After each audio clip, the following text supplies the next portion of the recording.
Hello, everybody. This is Risa. I've never done anything like this before, so you'll have to bear with me. I recently got some questions about my line art, how I managed to get it so smooth. And the answer is vectors. Hardly any of it is actually me. Since I bought Clip Studio Paint, I've used that exclusively for inks and colors, simply because I find it easier. I firmly believe that you can make great looking art without paid software or fancy tools. It just might be harder. And I'm kind of lazy, so here we are. This is the Clip Studio Paint window. I haven't made any changes to the workspace, at least not on purpose anyway. So your own space should look, more or less, just like this. And as you can see, I have a sketch open. I didn't want to use anything too detailed or complicated for this demonstration, so here we have a pop vinyl style sketch of Yumiko Muro, my fan kid for Yugi and Taya. I've had this sketch sitting around since August 2018 when I got the actual Yu-Gi-Oh vinyls. Procrastinating just a bit there, but it actually worked out pretty well for this, so that's a plus. Now on to the meat and potatoes, so to speak. The first thing I'm going to do is make a vector layer. You want a vector layer specifically because that's what will enable you to manipulate the lines after they've been made. So you want to press this icon when you make a new layer. Now that we have our vector layer, what I'm going to do is start by making a silhouette outline. I'm going to do this by first putting down an ellipse. To do that, I go here to the Shapes and Lines tool. I select the ellipse and I just drag it. You have to double-click an ellipse to release it, otherwise it will just rotate. I forget this a lot. Next, I'm going to go to the vector tools. Here, at the very top, is the control point tool. This has an array of ways that you can manipulate the anchors in your vector. For now, I'm just going to concentrate on moving them, but I'm actually not going to use the Move Control Point option. I'm going to use the Add Control Point option. You can, in fact, move the points with either one, and I will need to add more points when I'm refining the outline later. It saves me some extra clicks this way. So now I'm just manipulating the control points so they form a rough outline of the sketch. And I end up with this. From here, I'm going to add and manipulate more control points as necessary until the outline is done.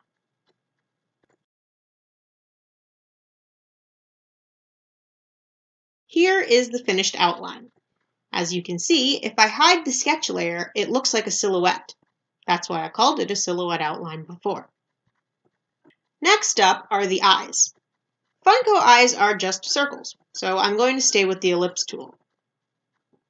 This isn't a perfect circle, but it doesn't matter.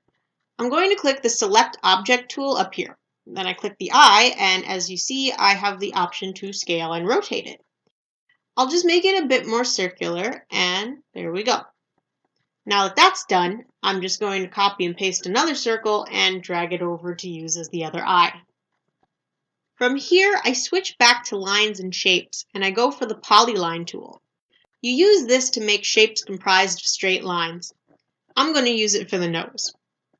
Just drag and click the cursor on the endpoints of the shape until it's closed, and there we have our nose. Now I select the Rectangle tool. This only applies in this specific situation, obviously, because pop vinyls have rectangular heads. You wouldn't do this for your average drawing of a person. But I'm going to check off the Curve Edges option, and now she has a head. Normally, I would go directly to the Continuous Curve tool. This does pretty much exactly what it says. It forms a vector curve using spots you click on the screen as control points.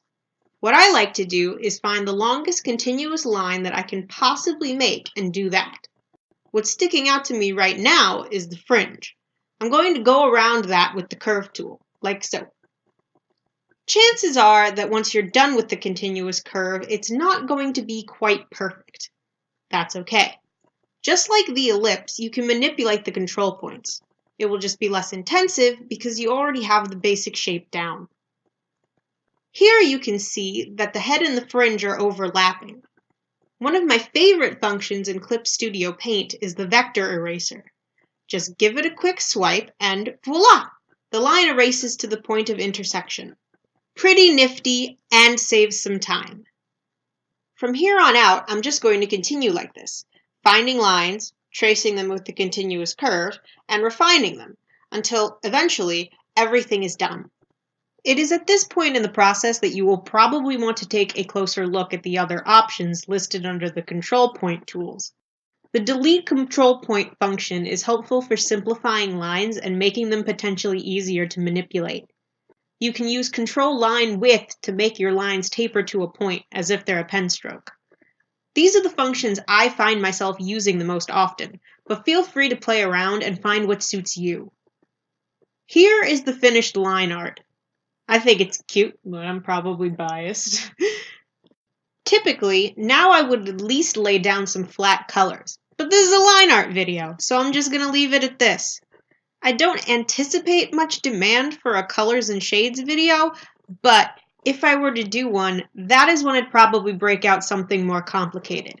A pop vinyl doesn't really demand much on the shading front. So with that said, that's going to be the end of this video. Hope you guys enjoyed, hope you learned something, and keep on drawing.